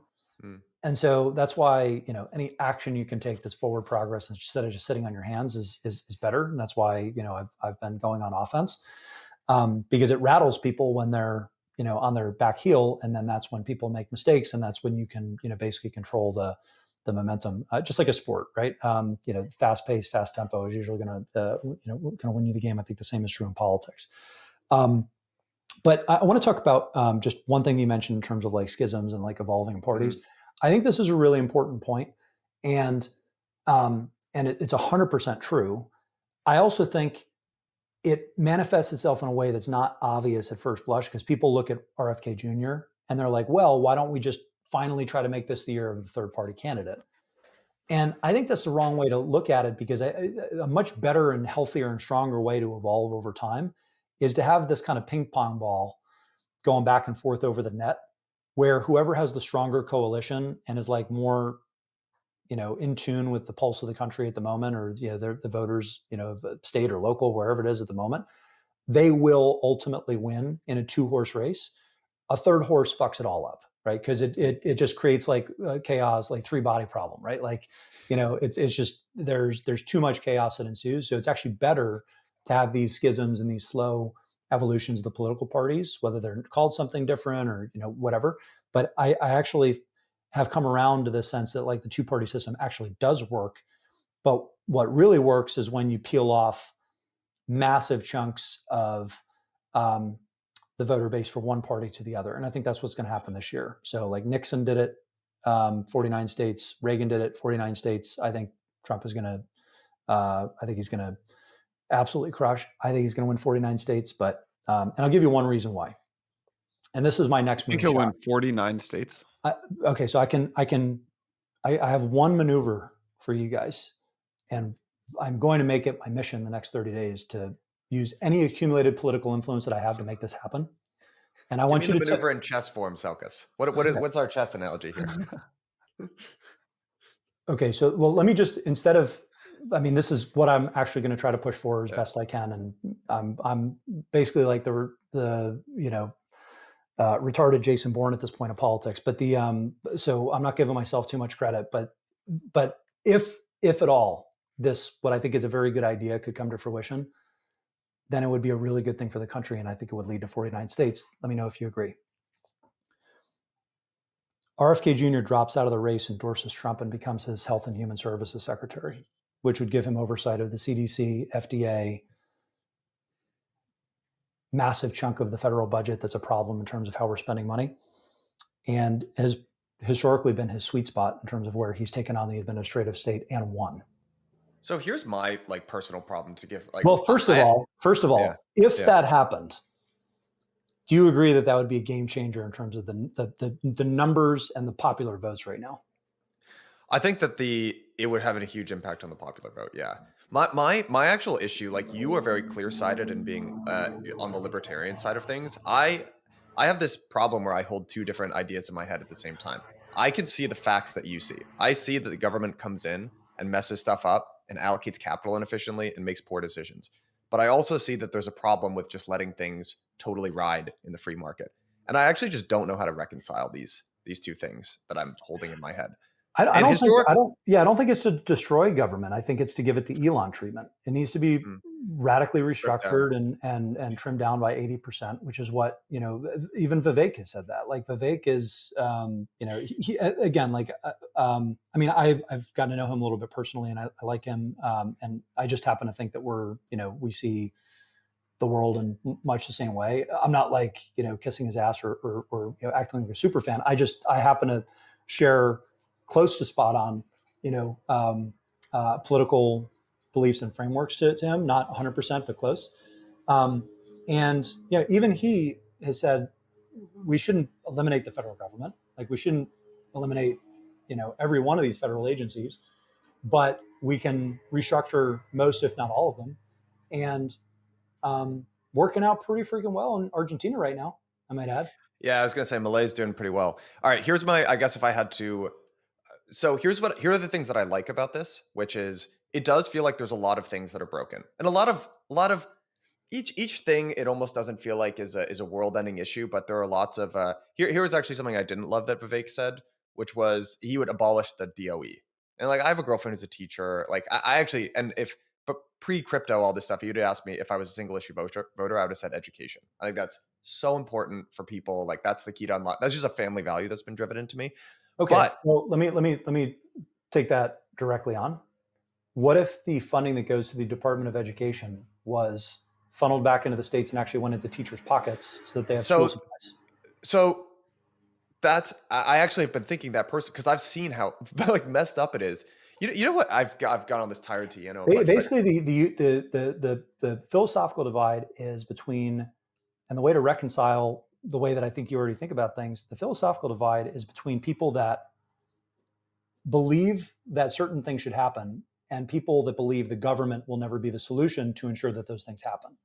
And Yeah. so whether you're talking about the union leaders or the Department of Education or any centralizing bureaucratic force, generally speaking, they're useless and in the way. Not always, but just like anything else, there's going to be some really good operators and a lot of really mediocre or bad ones. And the problem with government is there's never any accountability because there's never any market forces. So I agree teachers should get paid more. I agree that we need to fix the education problems, but the solution very clearly is not the Department of Education, or they already would have fixed some of this stuff. Okay, so there I'm inclined to agree with you. And here's an analogy that I would be curious. Like you've probably seen this as a founder, CEO, entrepreneur. Is in companies you often don't get real change until shit hits the fan, because there's this really strong incentive where if it ain't broke, don't fix it, and it's kind of working. So we really need, only when you're confronted with something that feels like an existential crisis do you say, "Whoa, what we're doing is not working." And basically every huge innovation at Blockworks has come from Jason and I being like, holy shit, we are up against a wall. We need to come up with a solution here. And we actually do make changes. And I think, I don't know, Yen, if you would agree that basically all the positive innovation at Blockworks has come from those moments. And I do wonder if there's an element that's facing the US right now. And it's a bunch of stuff. It's stuff that wasn't even getting talked about last night. But one thing that I would love to see is people talk about food and the quality of what's going into our food, which is basically poison. RFK is Health and Human Services under Trump. Yeah. So 49 states, baby. Okay, so here's what I would love then, because I feels like there's a lot of like tear it down. Okay, like let's like radically rethink how we think about all this stuff. But I want to see solutions for how to build it up too. That would be my hope. And I think it's out there. Well, let me ask you the question. I mean, I know we compete on some in some respects, but do you think that the country would be better off if Messari was fully empowered to run crypto information reporting standards or the SEC? I mean, you guys definitely. I think so. My thesis right now is that there are dozens of Messaris out there in different pockets of different industries that could essentially run the same playbook that I want to run against the SEC to great effect, and essentially show that there's market solutions that could make it easier and more palatable to fire 80% of the bureaucrats, because the lion's share of the work could be done by contractors. And I can prove this, and you don't even need to trust me or Messari. You can literally prove this because this is already happening at SpaceX and what they've done replacing NASA's function. This has already happened with Anduril, Palmer Luckey's company, and most of the defense contractors. The Pentagon is not building all their own shit. Like, they're working with contractors. They're working with these big entities, and companies like Palantir and Anduril have shown that you can be an upstart and win some of that business from the government. I just don't think anyone has fully operationalized this across the entire administrative state. So you're talking about privatizing. There's probably what, 300 to the government, 500 government agencies, sub-agencies. You're talking about privatizing those. Well, I'm saying let's look at what they do and what they are uniquely good at and what must be run from the government versus what could be delegated to much more efficient private market actors. I could get on board with that. Yeah. Well, one thing that would make that, again, and we're wading into politics, which is like, you've thought about this much. I'm not pretending to have like sophisticated political opinions, but what would make me much more comfortable with that actually is removing some of the money in politics. If you did this combination of like simultaneously trying to take some of the money out of politics and then giving over big parts of the responsibility to the private sector, I'm on board with that. That sounds well. Yeah, I mean, that's going to be easier said than done. I think the way that we're doing that's very tough. Yeah, but I think the way that we're doing it, which is essentially, I think about it slightly differently in that, let's pretend for a second that you could just take the entire like crypto team at the SEC, to the extent that there is one. They just focus on crypto, and you say there's 1,000 people, that are working on crypto. Mhm. What needs to be solved? And then someone like us solves it. It's not necessarily that we're going to get taxpayer money, because we already have a solution that works that doesn't net us a dime from the US government. But what we've done, if we continue to execute as I want to, and as I expect we will, is we've essentially showed that you don't need those 1,000 people, maybe you need 200. So it's less about how do you grift your way into replacing government agencies as a contractor and just like winning the book of business by, stroking checks like Sam Bankman-Fried did. And instead it's you build the life raft and then you burn the boat, not the other way around. I can get on board. Guys, I've actually got another podcast that starts in 4 minutes. So I just saw Yana's facial expression when I just said that. Should be a gif of like the exploding head emoji. Selkis, you got to understand, like I come from a political family, and I interned for Ron Wyden on the Hill, and my grandfather was a U.S. senator for 20 years, and it was I gotta process all this here. So yeah.